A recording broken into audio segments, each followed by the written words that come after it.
Mga master, ngayong araw, July 9, 2024 ay isang ahensya lamang ang nakatanggap ng SARO or Special Allotment Release Order galing sa DBM para sa PBB 2022 at yan ay ang BFAR, Bureau of Fisheries and Aquatic Resources para sa 1,571 qualified officials and employees ng DA BFAR.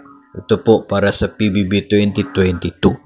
Yung other agencies na nag-aabang at naghihintay ay wala muna natanggap ngayong araw, zero para po sa ibang mga agencies. Tanging BFAR lamang po na mayroong allocation release order para sa PBB 2022 ng kanilang mga eligible personnel. So bukas araw ng Miyerkules hanggang sa Biyernes at hanggang sa susunod na linggo ay tuloy-tuloy pa rin ang ating pag-monitor sa SARO releases ng DBM.